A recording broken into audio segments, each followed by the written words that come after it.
1 year later, and what a change. Indianapolis was the center of the football world, with the eyes of the nation on it. But this Super Bowl Sunday, quiet. That doesn't mean we're not going to see the excitement again in the Circle City. So I have 4 words for you. Let's do it again. Let's do it again. Talking about the bid being put together right now. And the mass transit bill clears its first hurdle, but has many more in the way.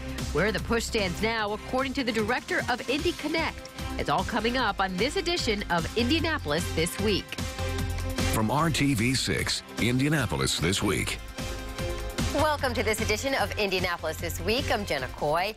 1 year ago, Indy was buzzing, hosting the biggest sporting event of the year in the United States, the Super Bowl.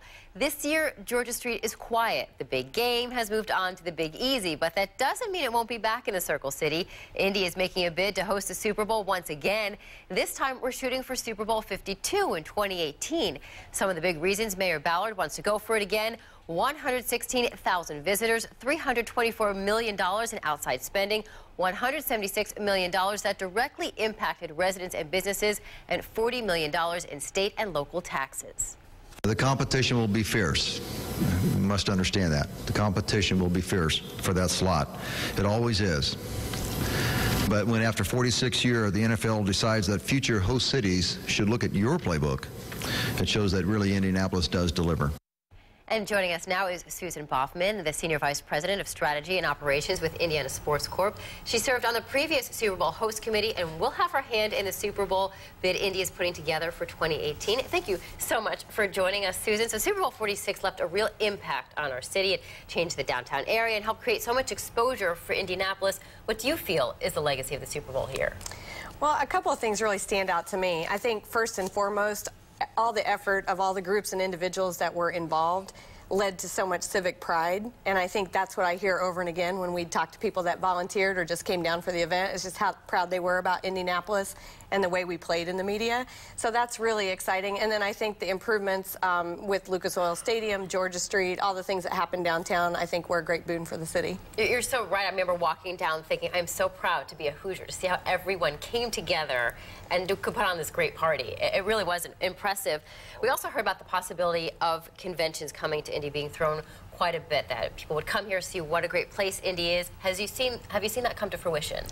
Visit Indy did a great annual meeting a couple of weeks ago, and one of the statistics that they mentioned was the increased interest in the city. One of the nice things about hosting a mega event like the Super Bowl is over 60% of the folks that come in are decision makers for a company and might bring a convention here or come back for leisure travel. So you have seen that definitely happen, and we'll see it in years and years to come. I believe we have, and I think that'll be something that reverberates through the future years for us to get new conventions and events here. Indy also took an approach that was different from some of the past Super Bowl bids, with the heart of all the Super Bowl being in the village. Do we set that bar for the future? We'll see that in other cities now?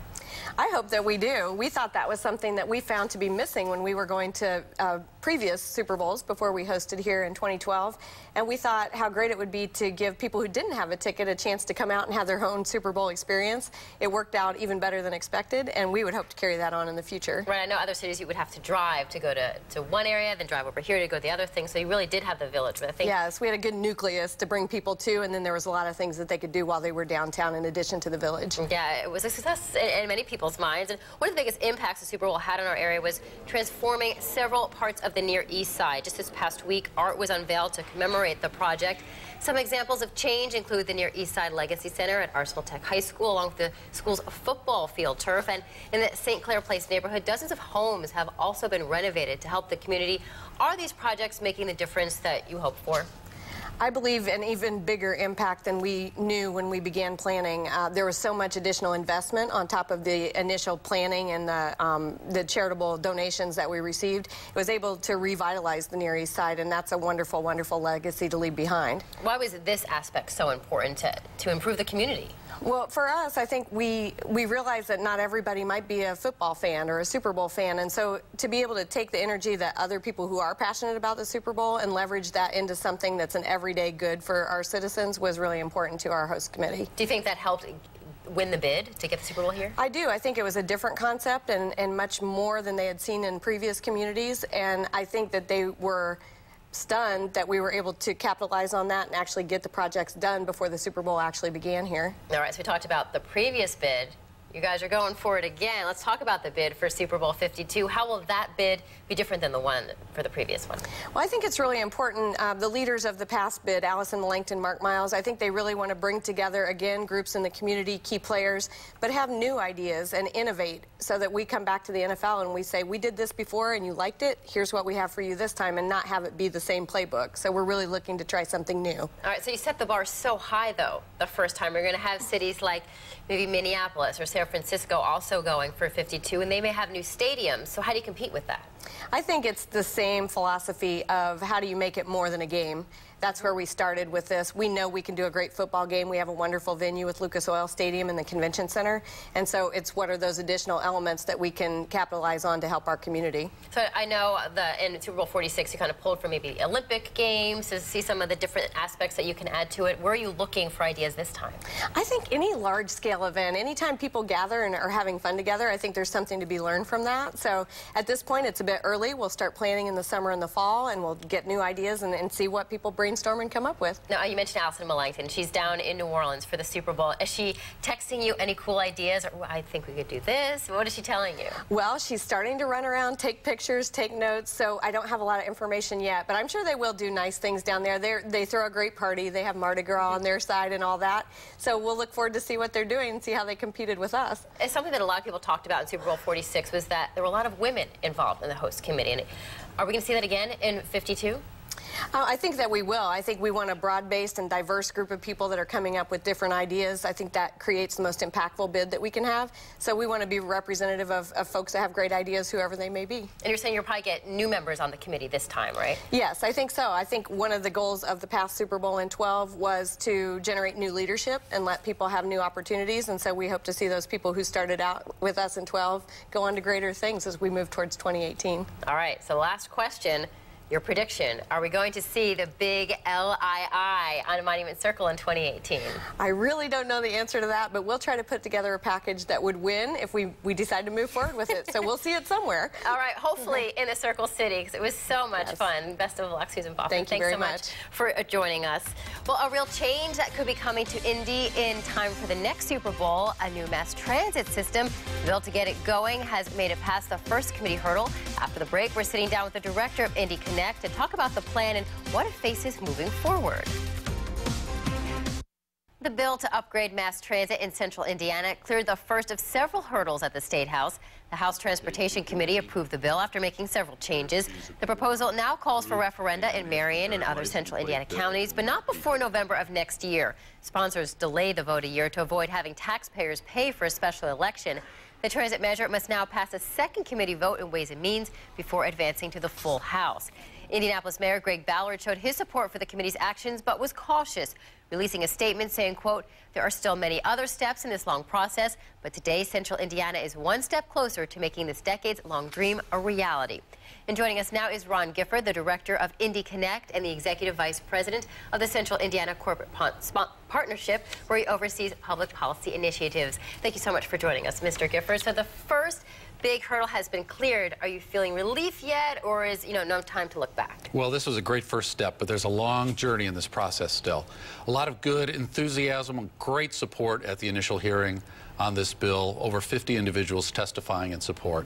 So there's reason to be optimistic, but we still have a long way to go. Were you expecting the bill to clear the first hurdle, or that was an unexpected surprise? We were expecting the bill to come out of the committee after we spent time with the committee members. We had a pretty good feel that we would have support to move it through the Roads and Transportation Committee. All right, so there's a lot of talk from lawmakers that this bill, though, could once again be tossed aside. What are your chances? What are your thoughts on this? Well, it's up to us, obviously, to make a persuasive case with the legislators, and we think we have that case. For starters, we're just asking the General Assembly to give us the ability here at the local level to make some of these decisions. So we're not asking the state to weigh in on the merits of a plan or even to provide any funding for it. We're simply asking for the opportunity to let local voters make that decision, weigh in on it, and then give us the tools we need here in order to implement the plan. What are you thinking the voters and people are thinking about this? Well, again, based on a reaction and feedback we've gotten, as well as some survey work and the like, we think there's a lot of public support for this. We're seeing a lot of great groundswell organic grassroots activity, if you will. A lot of people, and from a lot of different parts of the community, each bringing their own story, each bringing their own reasons as to why a better transit system would really help either improve their lives or make the community a better place. What are they saying? Because it seems most people do own cars, and we do seem to be a very spread out community when you factor in all the different suburbs. Sure. So Indianapolis and its region, however, is becoming increasingly more dense. And so there are certainly areas in our community, take I-69 on the north side, for example, any morning. You don't have to look much farther than that to realize Oh, yeah, I live up there. There's a lot of density. Sure, absolutely. But you know, there are a lot of people in the community who don't have access to a car because perhaps they don't drive. Seniors, you know, a lot of us are getting to that point where maybe we worry a little bit about our parents still being on the road, or younger people, or persons with disabilities, or others who just don't have access to a car. Making sure they are able to get to jobs, to educational opportunities, places of worship, or just to cultural events is really an important aspect of this. What are you seeing as your biggest hurdle? Well, we're talking about giving local communities the ability to increase a local tax to pay for this, to create dedicated funding. And in this political environment, talking about any kind of new investment or new tax is a challenge for a lot of lawmakers in particular. So for us, I think the real challenge there and the opportunity as well is to demonstrate that this is really an investment. This will be an investment in something that will make the community a better place. And again, ultimately, it'll be up to the voters to make that decision. Do they want to make that investment in a system like this or not? Right, because they're going to have to pay for it with the bill in one way or another. Exactly. The biggest sticking point seems to be the light rail line. Are we going to see a light rail line, or is it going to be buses? Well, actually, the plan includes several different dimensions. So the first part of the plan is a significant expansion of the local bus service, not just in Marion County. And what we mean by that is really dramatically increasing the frequency of service, make the service a lot more attainable for folks. And increasing that service into Hamilton County where it doesn't exist today. The second piece of the plan are 5 rapid transit corridors, 5 separate corridors throughout the community where this great new technology, these rapid transit vehicles, we call them RTVs, operate very much like light rail vehicles. And you can do most of that in the existing right-of-way. Now, for 20 or more years, this community's talked about a potential light rail line up into Hamilton County because there is a former rail corridor that was purchased by some local governments. And since it was a rail corridor, it's always made sense to talk about that in terms of light rail. But as these new technologies have come on board, and as the planning process continues, and as you weigh out the advantages, the costs, the benefits of different technologies, the ultimate proposal may be something different. So light rail is very much in the mix, but it's certainly not a foregone conclusion. Where would you put it? Would you just follow Meridian? Where would that go? Well, so if we're talking about this one corridor, the light rail line, the so-called Northeast Corridor, that's an existing abandoned rail corridor that runs kind of northeast up into Hamilton County. But these 4 other corridors we're looking at would run on existing city streets. And that study is happening right now. Where would be the best place to put them? So Washington Street is a real obvious corridor going east-west. 38th Street would be another interesting east-west corridor. Going north and south, there are a lot of different options. And that study, that work is going on right now. The engineers are looking at that, looking at the feasibility of should it be Capitol, Meridian, Central, College. No decisions have been made, but long before the referendum, the public would know exactly what the proposal would be. All right, I know it's still a little early on, but best case scenario, when's the timeline for seeing a mass transit system here? Well, under the proposal, the public could vote as soon as November of 2014. And if the referendum passed, then the new funding would go into effect in 2015 and work would begin immediately. And so you could start to see some of these corridors being developed within the first couple of years. So maybe by the time we hosted the next Super Bowl in 2018, we would have the beginnings of a much better mass transit system. All right, for so sure. We'll see that in time for Super Bowl 52. We hope so. All right, Ron Gifford, thank you so much for joining us. Well, after the break, we are sitting down with our political insiders, their take on mass transit, and the changes that the same-sex marriage amendment could get shelved by Republicans this year despite having a supermajority. Joining us now are two of our political insiders, Abdul Hakim Shabazz with IndyPolitics.org and Democrat Kip Tu. Thank you, gentlemen, so much for joining us today. So we're just talking about mass transit. How likely are we to see a mass transit system here in the next 5 to 10 years? I'm hopeful. I think that there's a chance in the legislature this time. It's better than last time. I think the coalition and the folks that are working on this have done a better job this year, and I think they've laid the groundwork during the last election cycle, and I think things are moving forward. And it's going to be important that the mayor use some political capital at the General Assembly to get it done, however. I think the chances are better than not that some kind of mass transit does happen. Senator David Long, head of the Indiana Senate, told us this week that he easily sees the need to expand the bus service in Marion and Hamilton County. The rail portion of that equation, I don't think lawmakers are fully quite convinced yet. So I think that may be the harder push. The expanded bus service, I think a lot of lawmakers see the need for. Some of those folks, Republicans, southern portions of Marion County, see the need for bus service. The train part, I don't think people are fully convinced. I think people are too hung up on the train portion because I think that the plans that are in place take a dedicated abandoned line, and I think they're going to use the least expensive alternative to get people to the spot. One of the most important components of rapid transit is that you have as few stops as you can to also take care of as many people as you can.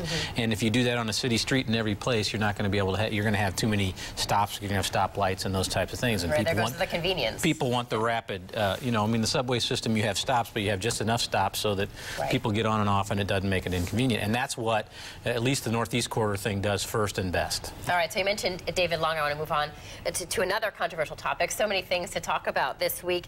David Long cast more doubt this week on that same-sex marriage amendment being addressed in the General Assembly. Is that the nail in the coffin for the bill this time around? I think same-sex marriage will be stuck at the altar this year. I've been waiting all day to say that. Well, there you go. There's your time. Really hard.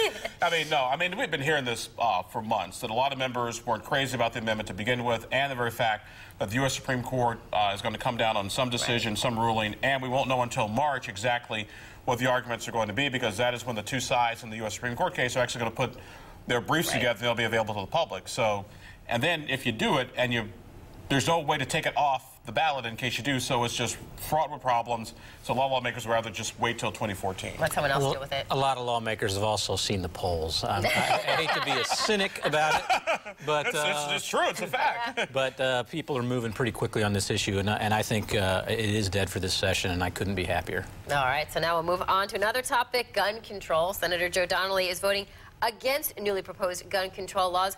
Are you surprised by his jump across the aisle? Well, he has stated that a universal background check. He's still looking into that impact. He has announced he will oppose the assault weapons ban. I'm very disappointed in his stand in that. I think a lot of Democrats I know are very disappointed.